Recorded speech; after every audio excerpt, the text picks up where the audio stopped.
So, once again, we want to honor the generations that are now taking the responsibility for not only making awareness about the problem, but also fixing it. So Sally and I wanted to do a generation-to-generation conversation and appreciation of what your leadership is manifesting in New York City in 5 weeks hence, when you'll be striking with all of your colleagues from around the world. And we just wanted to have a little chat. This doesn't have to be a long, drawn-out affair, but if you wanted to just kind of speak a little bit to that, wrapping up the end of this whole summit. And we want your advice. Okay? We want her advice to our generation. So earlier today I was interviewing Paul Watson, and I asked him, when you were striking when you were 17, did you ask adults to join your movement? And he said, no, we were rebels. Why would we do that? But now times have changed, and this is different, because the climate crisis that we're facing is really affecting everybody right now. But we saw it today. We had fire and flood, and it's happening in a building, but it's going to happen outside as well. And that's why this strike is different. And the strikes we've had before are only youth, and you could look at us and point at us and say, they're just kids who are being rebels, and that's what kids do. But right now, we are acting as messengers of the science that you have culminated. We are messengers. We're messengers of everything that has been done, because we cannot grow up to get there, and we would love to. And I wanted to be a biochemist, and I love science. So that's why September 20th is different, because it is going to be a catalyst for the engagement of intergenerationality, so that we can also solve this crisis together. And that is where we're heading, and that is what's happening right now.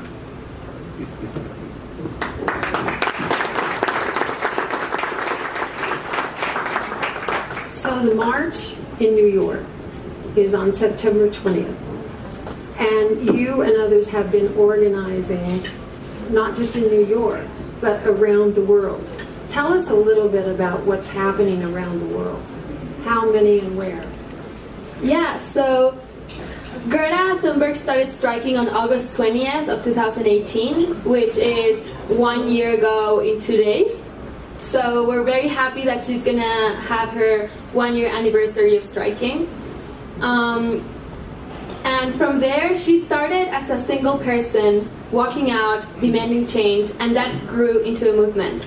And that really shows how one person can change the world, and you can't stop us because we are a movement, as has been said before.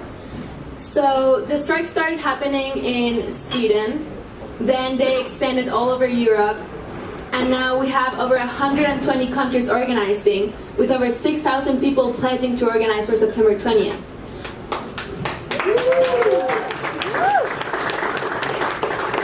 On March 15th, we had 1.6 million students striking worldwide.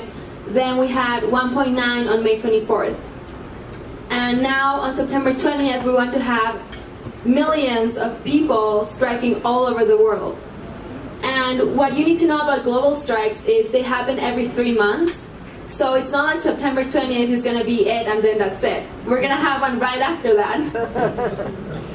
So, the US is very behind. In Copenhagen, they had 320,000 students striking on a regular Friday, by the way.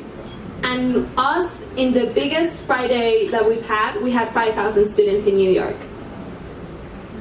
And that's why we need all of us to come together, because the US is a country with over 300 million people. And why aren't we all outside demanding change?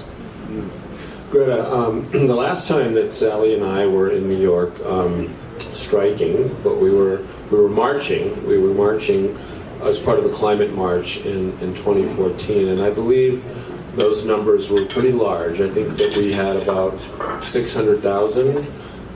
What can we expect in New York on the 20th this year, do you think? So we were planning for millions of, New York City has 8 million people, going to 9 million right now, and a lot of people are flying in or coming in to be part of the New York strike because of the UN summit and Greta being there. But we were told by 350 and other adult organizations, our adult allies, we were told, don't expect more than 20,000. And we said, how are you limiting our vision to 20,000 people?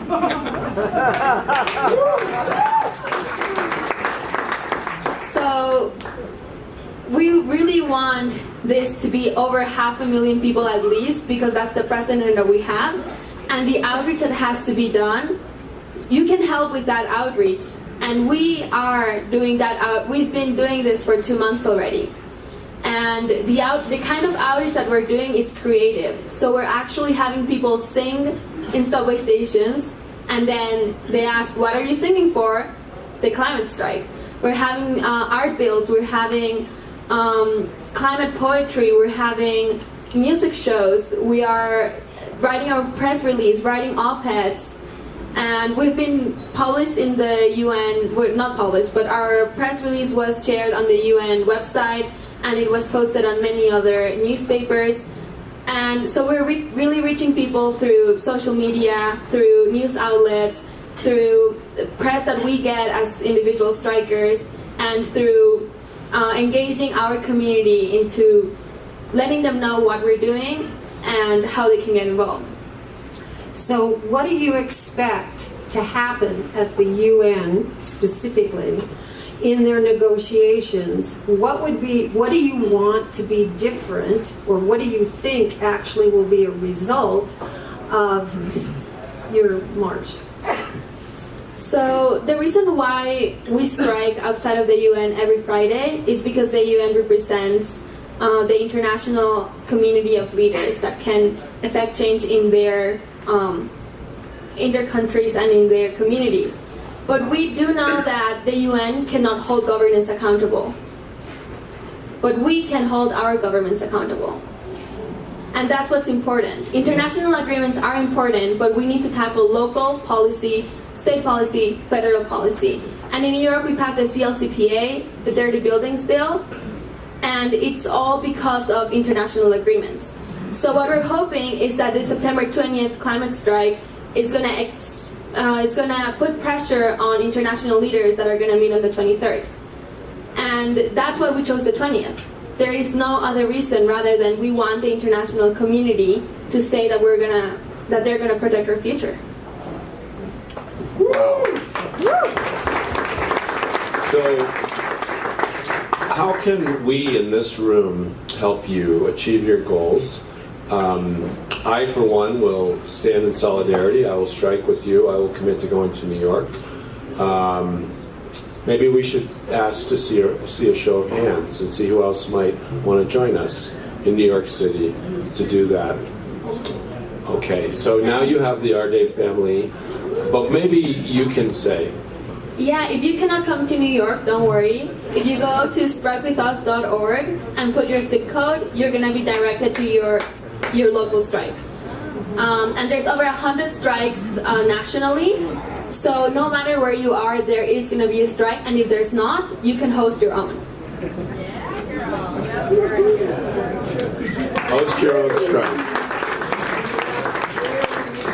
In New York, and at what time? Where do we need to be and at what time? Where, okay, so there's the 4 W's. Where, when, what, and who? And why? We got the why. So it's going to be at 12. And we don't have the permits yet. Permits are very hard to get in New York City. And park people are very hard to deal with when it comes to permitting. So our preferred location right now is Foley Square to Battery Park, which we know is very downtown. And it's going to start at 12. And our wish is to bus in kids from the Bronx, Queens, and Brooklyn who are not in Manhattan, because the reason why our numbers are low is because students cannot travel all the way because it's going to take them an hour and a half to get back home. So we are actually implementing modes of transportation so that everyone can get through a strike. So yeah, why? Because we have to.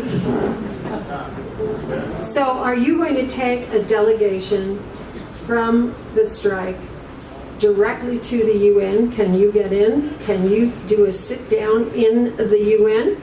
So the UN is going to be massively protected because of the summit. Yeah. There is no way for us to strike there, but we are actually going to be inside the UN in the Youth Summit.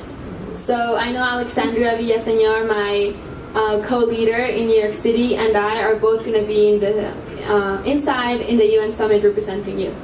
Can you explain a little bit about what you think will happen at the Youth Summit that day inside the UN? So right now everything's very abstract because they haven't given us any schedules, and they are scheduling things on the 20th, and the strike is the 20th, so we want them to respect that the strike is the 20th and not interfere with it.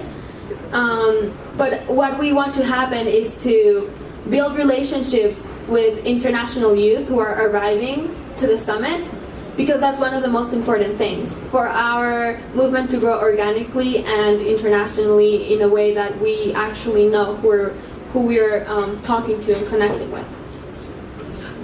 Are you asking for any specific policy or specific changes that actually the heads of state could say, oh, we support that, we support this? So we are not pushing for pre-existing policies, but we have demands, and we have 4 core demands. 1, keep the fossil fuels in the ground. 2, just transition to 100% renewable energy. 3, keep below 1.5 degree of warming from pre-industrial levels. And 4, address people who have already been affected by the climate crisis.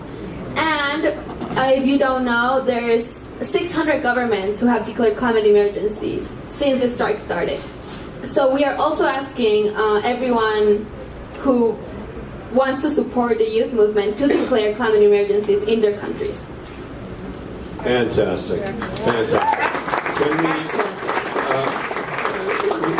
We only have 1 more minute, so that means 1 question, and I see somebody back there with their hand up.